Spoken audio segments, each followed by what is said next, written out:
ॐ श्री गणेशाय नमः। श्री गणेशाय नमः। श्री सरस्वत्यै नमः। श्री सरस्वत्यै नमः। श्री सरस्वत्यै नमः। श्री सरस्वत्यै नमः। वर्णानामार्धसङ्घानां रसानां छन्दसामपि मङ्गलानामतकचकतारो वन्दे वाणी विनायको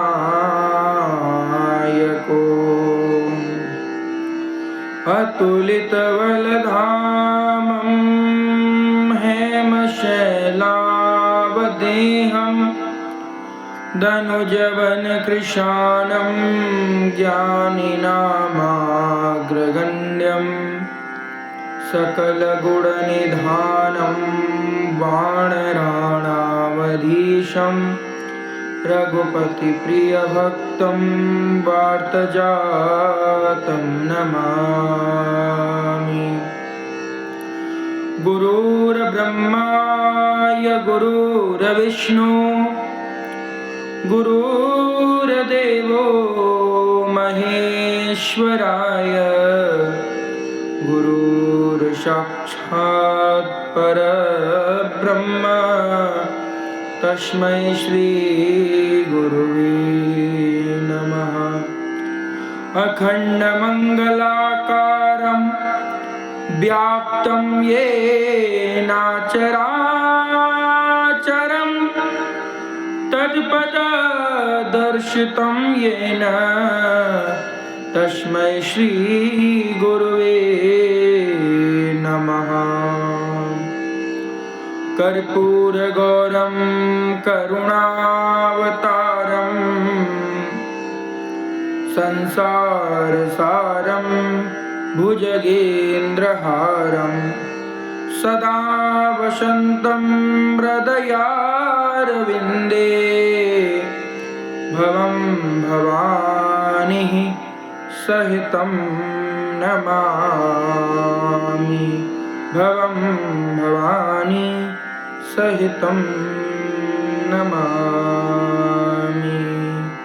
नारायणं नमस्कृत्यं नरं चैव नरोत्तमं देवीं सरस्वतीं व्यासं ततो जयमुदीरये। सच्चिदानन्दरूपाय विश्वोत्पत्त्यादिहेतवे तापत्रयविनाशाय श्रीकृष्णाय वयं नुमः। यं प्रव्रजन्तमनुपेतकृत्यं द्वैपायनो बृहत्कातरया जुहावं पुत्रेति तन्मया तनुवो विनेक्ते सर्वभूतहृदयं मुनिमानतोऽस्मि। कृष्णाय वासुदेवाय हरये परमात्मने प्रणतः क्लेशनाशाय गोविन्दाय नमो नमः। सर्वमङ्गलमाङ्गल्ये शिवे सर्वार्थसाधिके शरण्ये त्र्यम्बके गौरी नारायणी नमोस्तुते। श्रीनारायणी नमोस्तुते। लाल देह लाली लसे अरुधरु लाल लंगूर वज्रदेह दानवदल जय जय जय कपीशूर।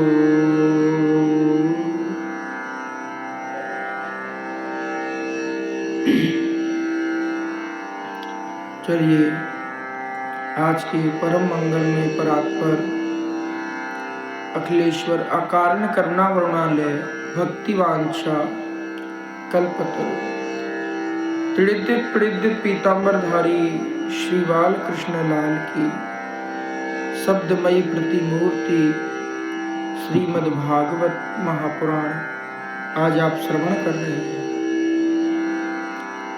आज की कथा है सती का पिता के यज्ञोत्सव में जाने का अहंकार। माता सती दक्ष के यज्ञ में जाती हैं और दक्ष के अहंकार के कारण माता सती अग्नि कुंड में अग्निदाह करती है। बड़ा पावन चरित्र श्री शंकर भगवान का है, माता पार्वती का है। वही माता सती आगे चलकर पार्वती भी होती है। इससे पहले हरिनाम संकीर्तन, बाद में कथा में प्रवेश करेंगे। चलिए। श्री राम जय राम जय जय राम, श्री राम जय राम जय जय राम, श्री राम जय राम जय जय राम, श्री राम जय राम जय जय राम, श्री राम जय राम जय जय राम, श्री राम जय राम जय जय राम, श्री राम जय राम जय जय राम, बोलो श्री राम जय राम जय जय राम, बोलो श्री राम जय राम जय जय राम, बोलो श्री राम जय राम जय जय राम, बोलो श्री राम जय राम जय जय राम, बोलो श्री राम जय राम जय जय राम, बोलो श्री राम जय राम जय जय राम, बोलो श्री राम जय राम जय जय राम, बोलो श्री राम जय राम जय जय राम, बोलो श्री राम जय राम जय जय राम, बोलो श्री राम जय राम जय जय राम, मंगल भवनय मंगलहारी, मंगल भवनय मंगलहारी, उमा सहित यह जपत पुरारी, श्री राम जय जय राम, श्री राम जय जय राम, दीन दयाल विरतु संभारी, दीन दयाल विरतु संभारी, हरहु नाथ मम संकट भारी, हरहु नाथ मम संकट भारी, राम जय जय राम, श्री राम जय जय राम, श्री राम जय जय राम, श्री राम जय जय राम, श्री राम जय जय राम, अब प्रभु कृपा करहु यही भांति, अब प्रभु कृपा करहु यही भांति, सब तजी भजन करहु दिन राति, सब तजी भजन करहु दिन राति, श्री राम जय जय राम, श्री राम जय जय राम, श्री राम जय जय राम, श्री राम जय राम जय जय राम। दीन दीन प्रभु तुम सुख सागर, दीन दीन प्रभु तुम सुख सागर। कृपा करहु प्रभु प्राण उजागर, कृपा करो प्रभु प्राण उजागर। श्री राम जय राम जय जय राम, श्री राम जय राम जय जय राम। हो प्रभु नीच कुटिल खल कामी, हो प्रभु नीच कुटिल खल कामी। कृपा करो मेरे अंतरयामी। श्री राम जय जय राम, श्री राम जय जय राम। कलयुग केवल नाम आधारा, कलयुग केवल नाम आधारा। सुमिर सुमिर नर उतरहि पारा, सुमिर सुमिर नर उतरहि पारा। श्री राम जय जय राम, श्री राम जय जय राम, श्री राम जय जय राम। बोलिए आनंद कंद भगवान की जय। बोलिए अयोध्या राम लला सरकार की जय। चलिए, सती का पति के यज्ञ उत्सव में जाना, सती का पिता के यज्ञ उत्सव में जाने का आग्रह है। सती ने कहा, आपके ससुर जी महायज्ञ कर रहे हैं। शंकर ने कहा, देवी इस संसार में किसी के घर विवाह तो किसी के घर मरण, संसार दुख से भरा हुआ है। सुख रूप तो एक परमात्मा ही है। तेरे और मेरे पिता तो नारायण ही हैं। सती ने कहा, महाराज आप कैसे निष्ठुर हैं। आपकी किसी भी संबंधी से मिलने की इच्छा तक नहीं होती।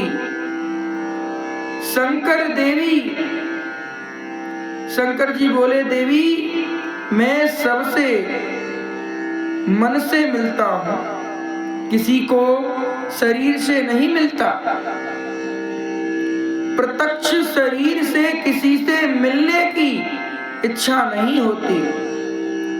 सती आप तत्वनिष्ठा हैं, ब्रह्म रूप हैं, किंतु हे नाथ मेरी वह जाने की अद्भुत इच्छा है। आप भी चलिए, आपका सम्मान होगा। शिव जी बोले, मुझे सम्मान की इच्छा नहीं है। शिव जी कह रहे हैं, मुझे सम्मान की इच्छा नहीं है। सती जी बोली, हे नाथ आप सर्वज्ञ हैं, मगर व्यवहार का ज्ञान नहीं है। हम किसी के घर नहीं जाएंगे तो हमारे घर कौन आएगा। शिव जी बहुत अच्छा, कोई नहीं आएगा तो बैठे बैठे राम राम तो करेंगे। सती बुरा ना मानो तो कहूं, कन्या को मायके में जाने से कितना सुख मिलता है इसका आपको ज्ञान नहीं है। आप यदि कन्या हो जाएं और आपका विवाह हो, तभी आपको मालूम हो कि कन्या को मायके जाने में कितना आनंद मिलता है, आपको आना ही पड़ेगा, आपको आना ही पड़ेगा। शिव जी देवी से कहते हैं, देवी जगत में भटकाने से शांति नहीं मिलती, जगत में भटकने से शांति नहीं मिलती। एक जगह बैठकर प्रभु को खुश करो। मन में जब तक जड़ पदार्थ या दूसरा जीव रहता है तब तक परमात्मा वहां नहीं आते। बहुत भटकने वालों का मन और बुद्धि बहुत भटकती है। सती अर्थात बुद्धि शंकर भगवान को छोड़कर जाती है तो बहुत भटकती है। शिव जी कहते हैं, तेरे पिता ने मेरा अपमान किया है, वहां जाने में कोई भलाई नहीं है। सती जी बोली, हे नाथ, आपकी कुछ भूल हुई होगी, मेरे पिता मूर्ख नहीं है कि वे बिना कसूर आपको अशब्द कहें। शिव जी मैंने उनका कोई अपमान नहीं किया। शिव जी बोले, मैंने उनका कोई अपमान नहीं किया। शिव जी ने यज्ञ प्रसंग कहाँ सुनाया। सती चरित्र में पितु स्नेह और पति निष्ठा की खींचतान है। सती अपने मेरे पिता को क्यों मना नहीं दिया, आपने मेरे पिता को क्यों मान नहीं दिया। शिव जी, मैंने तेरे पिता को मन से मान दिया था, मैं कभी किसी का अपमान नहीं करता, मैंने तुम्हारे पिता को अपने मन से मान दिया था। सती, यह तो वेदांत की परिभाषा लगती है। मेरे पिता के अंदर में उदर में बसे हुए वासुदेव की आपने वंदना की थी, यह मेरे पिता को कैसे मालूम होता। आप यह बात अब भूल गए। शिव जी बोले, देवी मैं भूल गया हूँ, मगर तेरे पिता का अब तक नहीं भूले हैं। मैं तो भूल गया हूँ पर तेरा पिता अभी तक नहीं भूला है। शिव जी ने सती को बहुत समझाया कि जहाँ मुझे मान नहीं मिलता है वहां जाने से तेरा अपमान होगा। तू माननी है, अपमान सहन ना कर सकोगी वहां मत जा, अनर्थ होगा। सती ना मानी। उसने सोचा कि यज्ञ में नहीं जाऊंगी तो पति और पिता के बीच बैर बढ़ेगा, सबको यह बैर की बात मालूम होगी। उसने सोचा कि मैं वहां जाकर पिताजी से कहूंगी कि मैं तो बिना आमंत्रण के ही आ गई हूं, किंतु मेरे पिता नहीं आएंगे। अंत भाई को उनको बुलाने के लिए भेज दो। पिता पति के बीच बैर उत्पन्न हो गया है, उसे मैं शांत करूंगी। आज पति की आज्ञा के विरुद्ध पिता के घर जाऊंगी। सती ने घर छोड़ा। जिस दिन घर में झगड़ा हुआ हो उस दिन घर छोड़ना नहीं चाहिए, उस दिन घर छोड़ना नहीं चाहिए। जो घर छोड़ता है वह बाहर मुखी नहीं हो सकता, वह बाहर मुखी नहीं हो सकता। शिव जी ने सोचा सती जा रही है तो अब वापस नहीं आएगी, जाने दो, किंतु वह अकेली जाए यह ठीक नहीं है। शिव जी ने अपने गणों को आज्ञा दी कि तुम भी साथ जाओ। सुखदेव जी वर्णन करते हैं, राजन शिवगण आ गए। उन्होंने कहा, माँ तुम चलकर जाओ या ठीक नहीं है। सती नंदकेश्वर पर सवार हो गई। शिवजी ने सती की साड़ी आदि चीजें गठरी में बांध दी। यह शिव और सती का अंतिम मिलन था। शिवजी ने सोचा सती की कोई चीज यहाँ रहेगी तो मेरे कृष्ण भजन में विक्षेप करेगी, मन में विकार उत्पन्न हो, ऐसा कोई चित्र घर में नहीं रखना चाहिए। यह चित्र मन में आएगा तो कृष्ण भजन में विघ्न करेगा। सती ने कहा इन सब चीजों की क्या जरूरत है? शिवजी ने कहा देवी तुमको जरूरत पड़ेगी, सब साथ ले जाओ। सती जी यज्ञ मंडप में पधारती हैं। वहां शंकर की अर्धांगिनी है, सारा जगत उनका सम्मान करता है, ऋषि मुनि भी उनका सम्मान करते हैं, मगर सती को इससे संतोष नहीं हुआ। आदि शक्ति जगदम्बा ने दक्ष को प्रणाम किया। सती को देखकर दक्ष क्रोधित हुआ, यह गर्व क्यों इधर आई है, यहाँ गर्व क्यों है, इधर क्यों आई है? और यहाँ कहकर उसने मुंह फेर लिया। दक्ष दक्ष नहीं अदक्ष है। शिव महिमा स्तोत्र में लिखा है क्रियादाक्षो दक्षम कृतिपाति शास्त्रमृतिनम ऋणिमांजतत्यं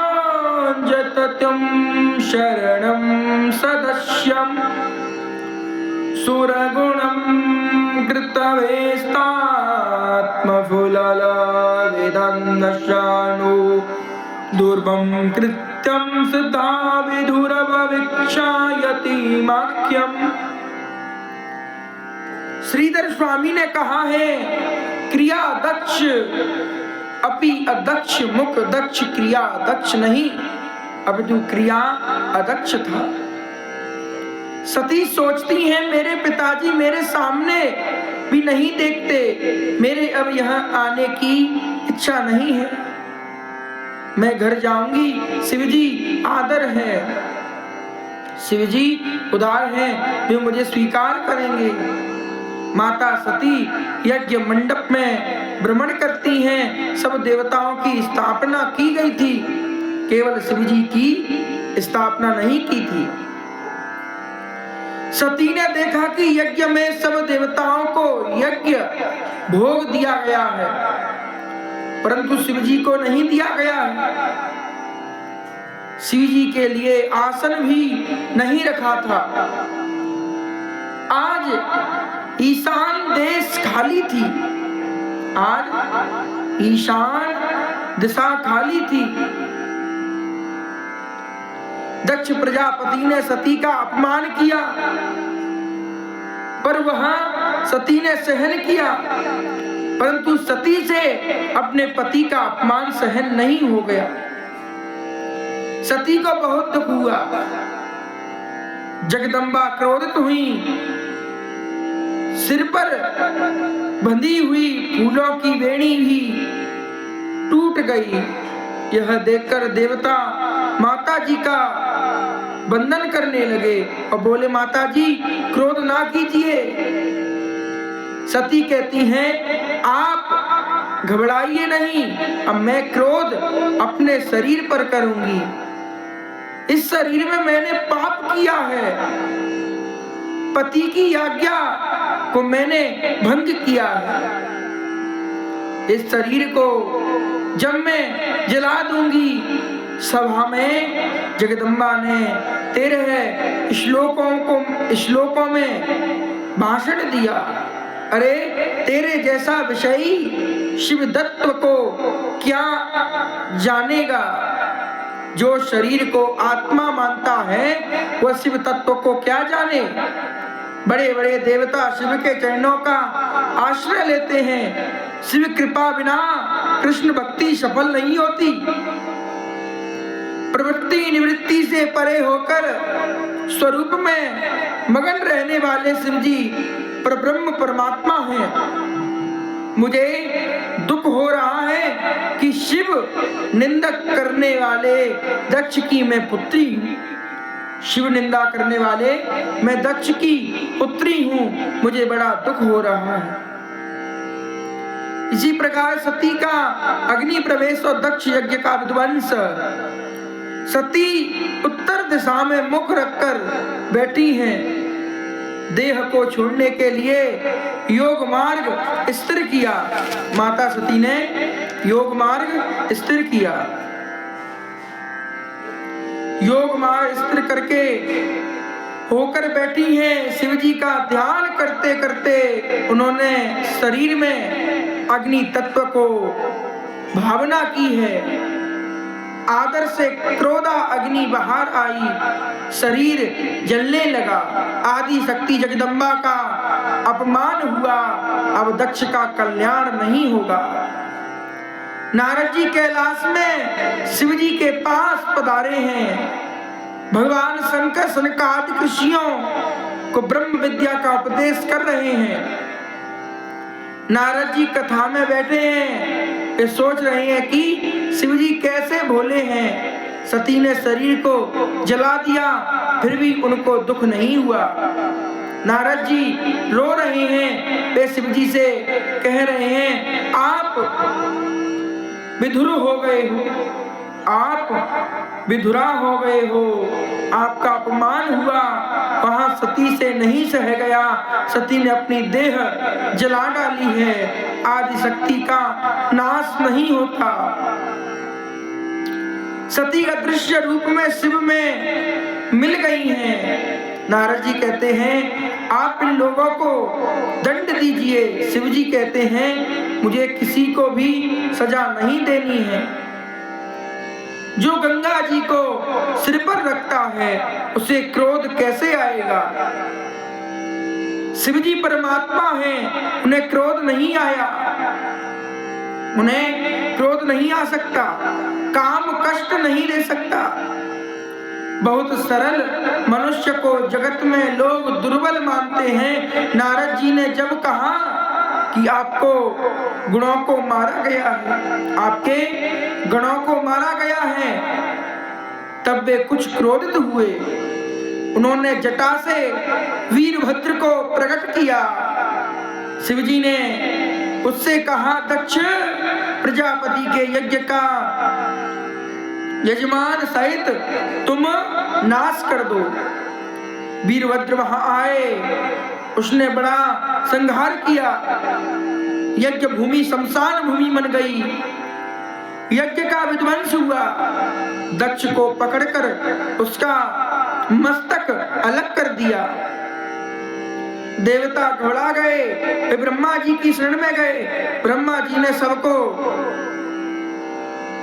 अविलंब दिया कि जिस यज्ञ में शिव जी की पूजा नहीं होती थी वहां तुम क्यों गए। जाओ, जाकर शिव जी से क्षमा याचना करो। देवता कहते हैं, हमारी अकेले जाने की हिम्मत नहीं है, आप हमारे साथ चलिए। भगवान शंकर की कृपा के बिना सिद्धि नहीं मिलती। कैलाश की तलहटी में सिद्ध महात्माओं के आश्रम हैं। सब देवता कैलाश में आते हैं। महादेव जी ब्रह्मा जी को साष्टांग प्रणाम करते हैं।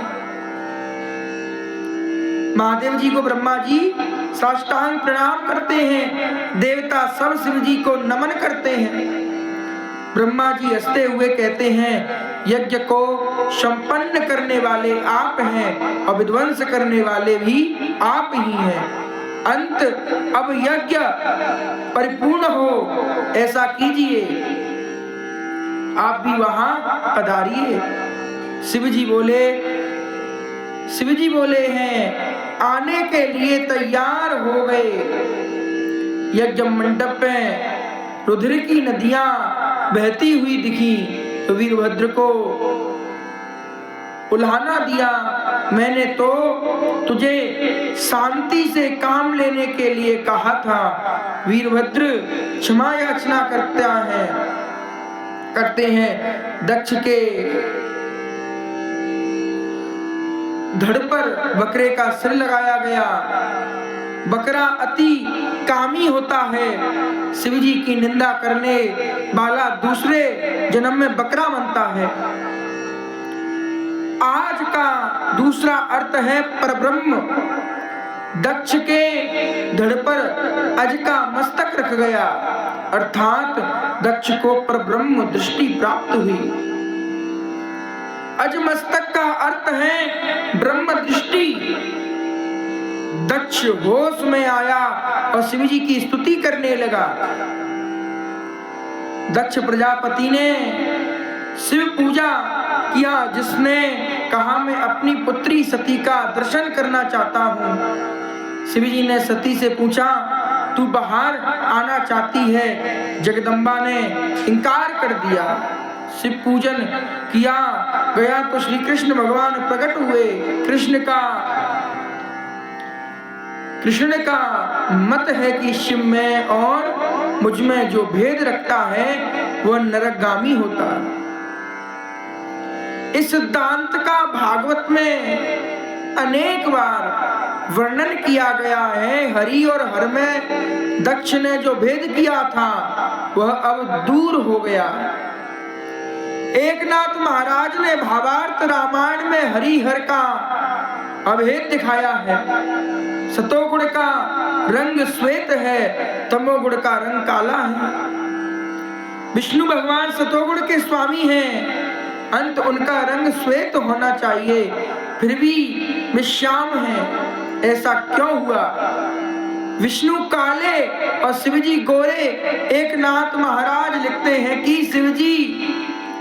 शिवजी सारा दिन नारायण का ध्यान करते हैं और नारायण सतत्व शिवजी का ध्यान करते हैं, इसलिए शिवजी को श्वेत रंग मिला और नारायण को शिवजी का काला रंग मिला।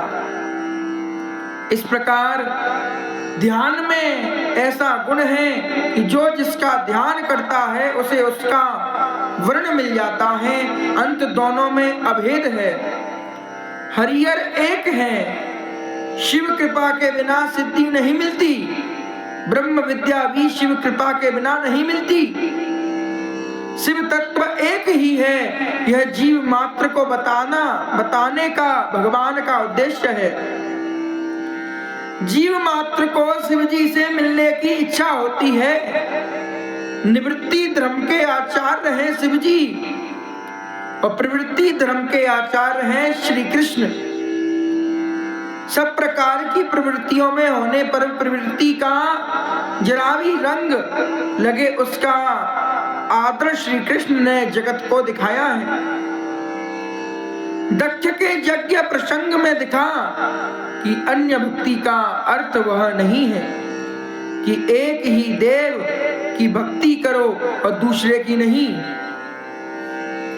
अनेक में एक ही देव का दर्शन करो, अनेक में एक ही देव का दर्शन करो, वहां यह अर्थ है। एवं प्रभु सर्वव्यापी है, जो सर्व में प्रभु का दर्शन करे वही उत्तम वैष्णव है। अपने एक इष्ट देव में परिपूर्ण भाव रखना और दूसरे देव को अपने इष्ट देव का अंश मानकर वंदन करना। पत्नी अन्य भाव पति में रखती है और दूसरे संबंधियों में सामान्य प्रेम रखती है। कई वैष्णव कहते हैं कि हम शिव जी का पूजन करेंगे तो हमको अन्यास का दोष लगेगा। यह भूल है। शरीर पंच तत्व है और इसके पंच प्रधान देव हैं।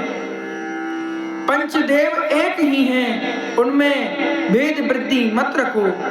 शिवजी और पार्वती के विवाह के समय श्री गणेश जी का पूजन किया गया था। गणपति भी ब्रह्म रूप हैं, वे तो नित्य हैं, परंतु पार्वती के यहाँ उनका अवतार हुआ था। भले ही उन सब की भक्ति करो, परंतु यदि बाल कृष्ण की सेवा ना करोगे तो सभी पूजा निष्फल होंगी। बाल कृष्ण प्रेम का दान करते हैं, इस प्रेम के बिना ज्ञान शुक्य है। प्रेम के बिना ज्ञान की सेवा नहीं। दक्ष प्रजापति ने यज्ञ किया, मगर उसने भेद वृद्धि रखने के कारण शिव जी की पूजा नहीं की। अंत उसके यज्ञ में विघ्न आया। यह शरीर पंचयात्र है, पंच तत्वों का यह शरीर रचा हुआ है। एक एक तत्व के एक एक देव हैं। इस पंचयत्न के 5 प्रधान देव निम्न हैं। पृथ्वी तथा गणेश। गणेश की उपासना से विघ्नों का नाश होता है। गणेश विघ्न हरता है। गणेश पूजन से तुम्हारे सत्कार्य में विघ्न नहीं आएगा। ये किसके देवता हैं? पृथ्वी तत्व के। और जल तत्व के देवता हैं शिव जी। शिव जी की उपासना करने से ज्ञान मिलता है। और तेज तत्व है सूर्य।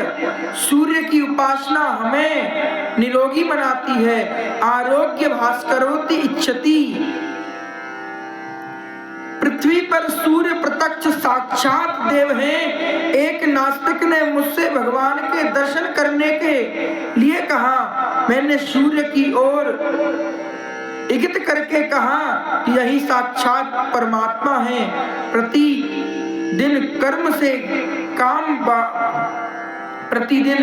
काम से काम द्वारा सूर्य नमस्कार करो। नमस्कार प्रियो भानु, जलधारा प्रियो शिवम, अलंकार प्रियो कृष्णम, ब्राह्मणो मोद क्रियम वयुक्त।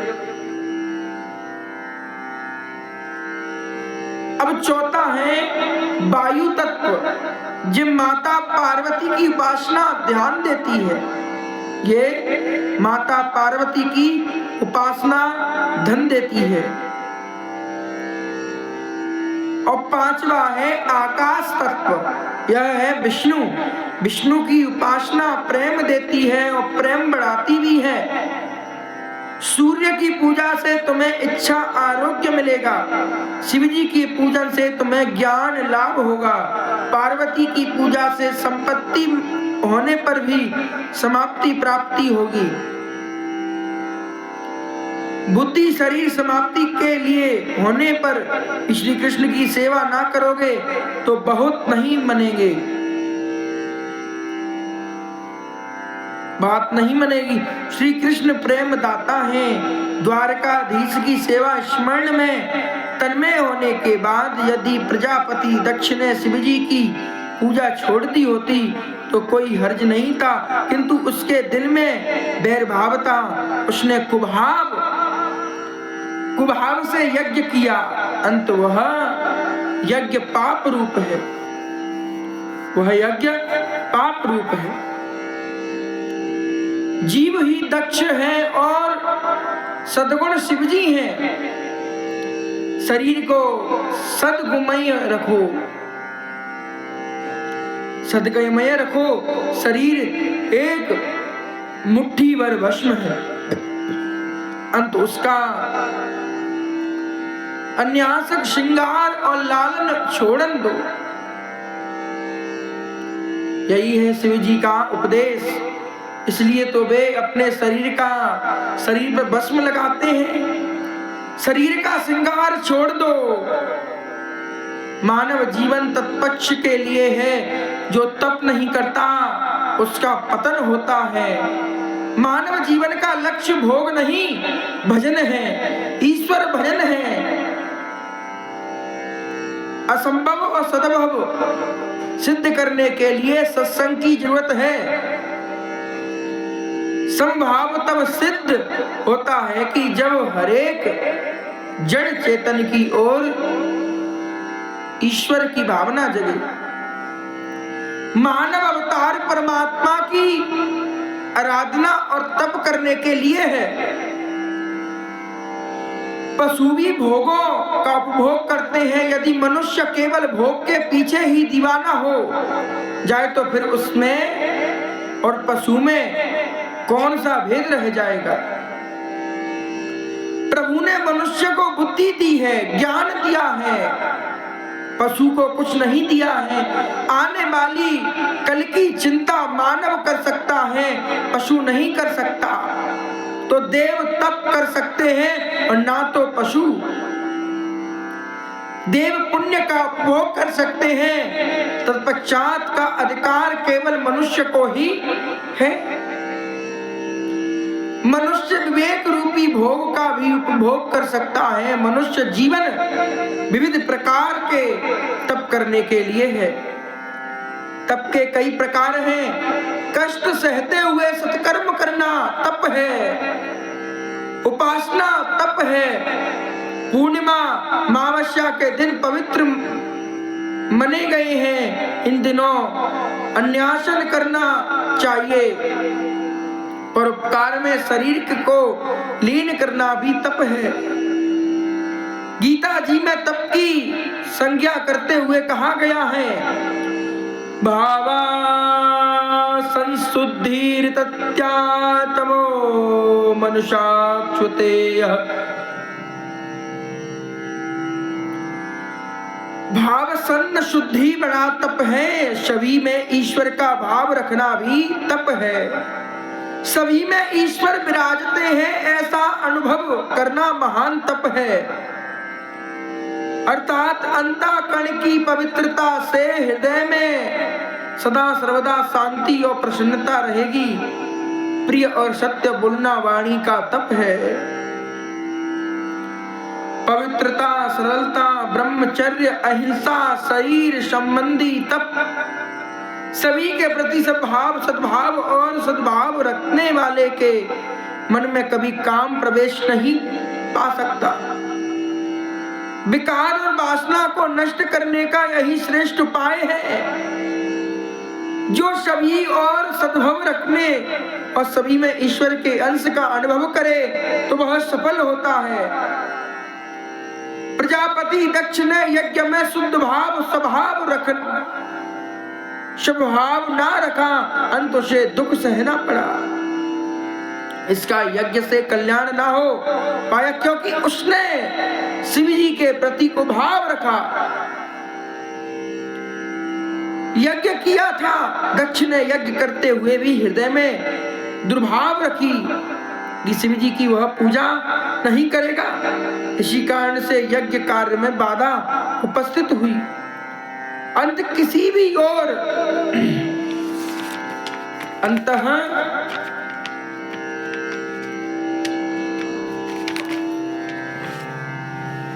अंत किसी भी ओर कुभाव ना रखो, तभी धर्म सफल होता है। सद्भाव रहित होने के कारण दक्ष का धर्म कार्य धर्म कर्म हो गया। प्रजापति दक्ष के यज्ञ की कथा का उद्देश्य हरिहर का अभेद बतलाना है। शिव चरित्र की यह कथा वक्ता और श्रोता के पापों को वशीभूत करने वाली है। अधर्म के वंशजों से समाधान रहो, सावधान रहो। चौथे स्कंद में 8वें अध्याय के प्रथम 5 श्लोकों में अधर्म के वंशजों का उल्लेख है। यह श्लोक महात्मा के हैं। पुण्य ना कर सको तो कोई बात नहीं, किंतु पाप को कभी मत करो। अधर्म की पत्नी का नाम है मुष्टा देवी। मिथ्या भाषण करने का बुरा स्वभाव उसी में से दंभ का जन्म हुआ। लोग वैष्णव तो कहलाना चाहते हैं किंतु सच्चा वैष्णव होने की इच्छा कोई नहीं रखता। दंभ का पुत्र लोभ और लोभ का पुत्र है क्रोध। क्रोध की पुत्री द्रौपदी अर्थात कर्कश वाणी है। महाभारत के युद्ध के और रामायण के कारुण्य प्रसंग के मूल आकाश कर्कश वाणी में है। पर फिसलने से जब दुर्योधन गिर पड़ा तो भीम ने कहा, अन्यार्थस्य पुत्र अंधा, अंधास्य पुत्रम अंधा। दुर्योधन ने इन शब्दों से लज्जा और अपमान का अनुभव किया और परिपूर्णता महाभारत का दारुण युद्ध छिड़ गया। सीता जी ने वन में लक्ष्मण को कर्कश वाणी से बख्शल की, दो उनको कुछ ना होते हुए भी मरीच राक्षस के छल भरे शब्दों का पीछा करना पड़ा। लक्ष्मण की अपनी स्थिति में रावण सीता को उठा ले गया और रामायण का आरंभ हुआ। अंत कर्कश वाणी का प्रयोग कभी मत करो, मात्र इस सद्गुण से बच पाओगे तो भी बहुत कुछ हो सकेगा। कर्कश वाणी से कली प्रसन्न होता है, कली कलह का ही रूप है। भागवत का उद्देश्य है इंद्रियों को हरि रस से डूबो रखना। नामदेव दर्जी का, गोरा कुमार का, सेना नाई का काम करते थे। उन्होंने अपने अपने काम धंधों से ज्ञान पाया, व्यवहार शुद्ध के कारण उनका बेड़ा पार हो गया। अब अर्थ कारण का आरंभ होता है, शांति संपत्ति से नहीं किंतु संयम, सदाचार और अच्छे संस्कारों से प्राप्त होता है। संपत्ति से विकार, वासना बढ़ती है और अंत धर्म का प्रकरण पहले आता है और अर्थ का बाद में। और ध्रुव का पाख्यान आ रहा है। उत्तानपाद की कथा जीव मात्र की कथा है। जो उत्तानपाद की कथा है वह जीव मात्र की कथा है, वो हम सब की कथा है। जीवन मरण धरहु श्री कृष्ण गोविंद हरे मुरारी, हे नाथ नारायण वासुदेवा। श्री कृष्ण गोविंद हरे मुरारी, हे नाथ नारायण वासुदेवा। हे नाथ नारायण वासुदेवा, हे नाथ नारायण वासुदेवा। कृष्ण गोविंद हरे मुरारी, हे नाथ नारायण वासुदेवा। श्री कृष्ण गोविंद हरे मुरारी, श्री कृष्ण गोविंद हरे मुरारी। हे नाथ नारायण वासुदेवा। श्री कृष्ण गोविंद हरे मुरारी, हे नाथ नारायण वासुदेवा। हे कृष्ण गोविंद हरे मुरारी, हे नाथ नारायण वासुदेवा। हे नाथ नारायण वासुदेवा, हे नाथ नारायण वासुदेवा। कृष्ण गोविंद हरे मुरारी, हे नाथ नारायण वासुदेवा। हे कृष्ण गोविंद हरे मुरारी, हे नाथ नारायण वासुदेव। राधे कृष्णा कृष्णा, राधे कृष्णा कृष्णा, राधे कृष्णा कृष्णा, राधे राधे। राधे श्यामा श्यामा, राधे श्यामा श्यामा, राधे श्यामा श्यामा, राधे राधे।